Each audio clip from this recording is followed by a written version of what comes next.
우리 하나님 말씀 같이 보겠습니다. 신약성경 요한복음 16장 25절 말씀부터 33절 말씀까지 함께 읽겠습니다. 이것을 비유로 너희에게 일렀거니와 때가 이르면 다시는 비유로 너희에게 이르지 않고 아버지에 대한 것을 밝히 이르리라. 그날에 너희가 내 이름으로 구할 것이요 내가 너희를 위하여 아버지께 구하겠다 하는 말이 아니니 이는 너희가 나를 사랑하고 또 내가 하나님께로부터 온 줄 믿었으므로 아버지께서 친히 너희를 사랑하심이라. 내가 아버지에게서 나와 세상에 왔고 다시 세상을 떠나 아버지께로 가노라 하시니 제자들이 말하되 지금은 밝히 말씀하시고 아무 비유로도 하지 아니하시니 우리가 지금에야 주께서 모든 것을 아시고 또 사람의 물음을 기다리시지 않는 줄 아나이다. 이로써 하나님께로부터 나오심을 우리가 믿사옵나이다. 예수께서 대답하시되 이제는 너희가 믿느냐? 보라, 너희가 다 각각 제 곳으로 흩어지고 나를 혼자 둘 때가 오나니 벌써 왔도다. 그러나 내가 혼자 있는 것이 아니라 아버지께서 나와 함께 계시느니라. 이것을 너희에게 이르는 것은 너희로 내 안에서 평안을 누리게 하려 함이라. 세상에서는 너희가 환난을 당하나 담대하라. 내가 세상을 이기었노라. 아멘. 해가 거듭될수록 우리가 살아가는 이 세상은 참 만만치가 않습니다. 도와주는 사람도 없고 또 함께하는 사람이 없다면 우리의 삶은 참으로 힘들 것입니다. 그러나 우리에게는 그 누구보다도 든든한 분이 계십니다. 우리 주 예수 그리스도십니다. 주님은 이 땅에 오셨고 우리와 함께 하시고 영원토록 동행해 주시겠다고, 인도해 주시겠다고, 보호해 주시겠다고 약속하셨습니다. 오늘 이 새벽에 나오신 여러분들, 오늘 우리의 삶을 주님께 맡기시고 우리의 걸음을 주님께 맡기시고 주님과 함께하는 아름다운 한 날 되시기를 먼저 주님의 이름으로 축복합니다. 2월달은 참 짧습니다.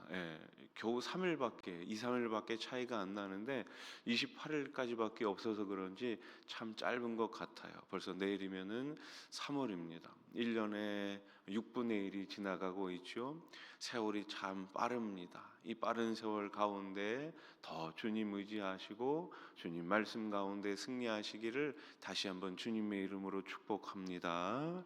자, 오늘 본문에 보면 25절 말씀을 한번 보세요. 25절. 이것을 비유로 너희에게 일렀거니와 때가 이르면 다시는 비유로 너희에게 이르지 않고 아버지에 대한 것을 밝히 이르리라. 아멘. 때가 되면, 때가 이르면.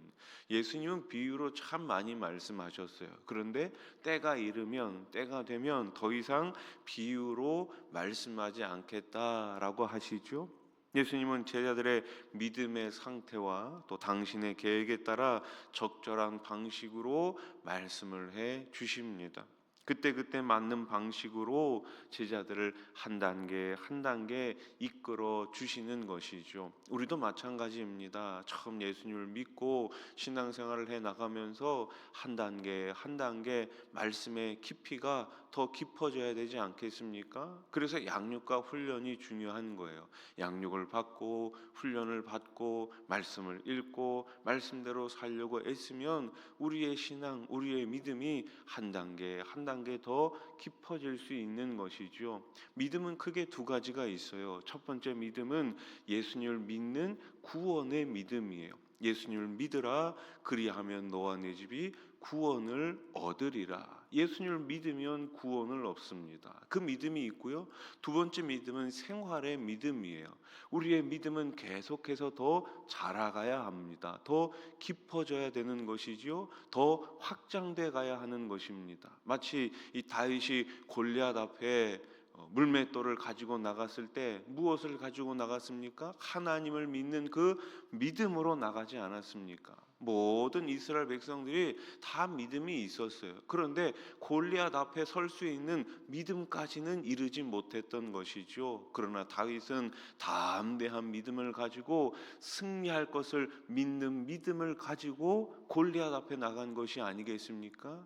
여러분들의 믿음이 구원의 믿음과 생활의 믿음으로 언제나 조화를 이루면서 더 깊어지시고 더 잘하시기를 주님의 이름으로 축복합니다. 자, 어느새 담대하게 예수님을 믿는 증인으로 서기 위해서는 우리의 믿음이 중요한 거예요. 예수님은 제자들이 당신을 사랑하고 믿었으므로 하나님이 친히 그들을 사랑하신다고 말씀하세요. 27절 말씀, 이는 너희가 나를 사랑하고 또 내가 하나님께로부터 온 줄 믿었으므로 아버지께서 친히 너희를 사랑하심이라. 아멘.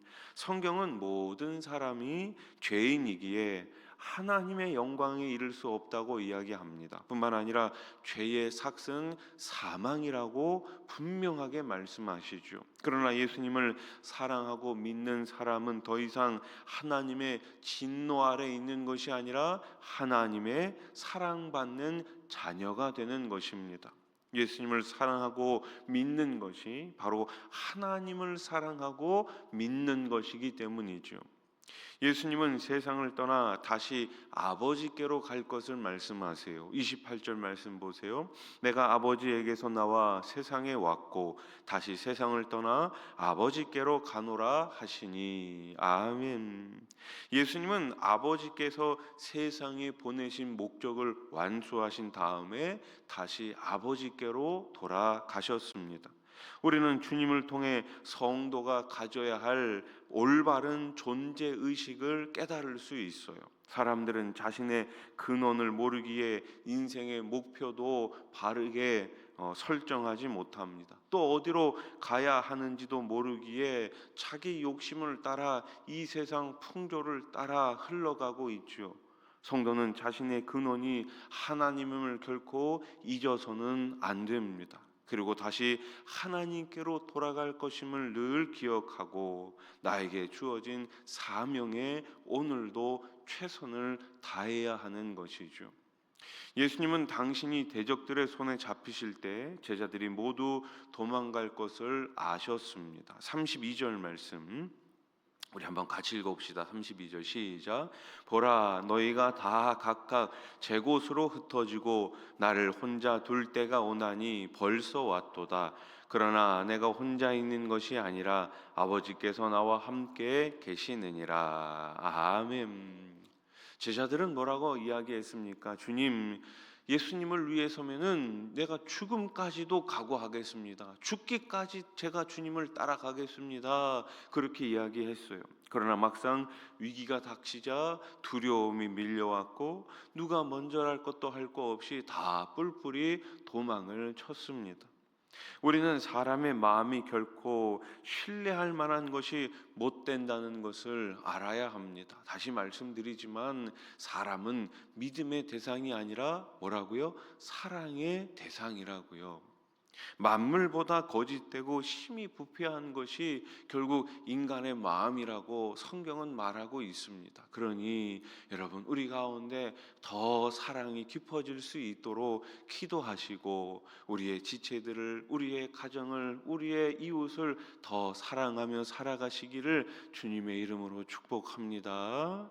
아무리 가깝고 친분이 두터운 사이일지라도 언제든지 상처를 주고 또 배반을 당할 수가 있죠. 그렇기에 사람을 신뢰하지 마시고 오히려 사람을 인도해 가고 계시는 하나님을 신뢰하시기 바랍니다. 세상의 핍박과 위협 앞에서 우리가 담대할 수 있는 이유가 무엇입니까? 그것은 이미 우리 주님께서 세상을 이기셨기 때문입니다. 이미 주님이 이기셨어요. 자, 33절 같이 읽어봅시다. 시작. 이것을 너희에게 이르는 것은 너희로 내 안에서 평안을 누리게 하려 함이라. 세상에서는 너희가 환난을 당하나 담대하라. 담대하라. 내가 세상을 이기었노라. 아멘. 담대하라. 담대하라. 왜요? 내가 세상을 이기었노라. 이미 주님이 이기셨어요.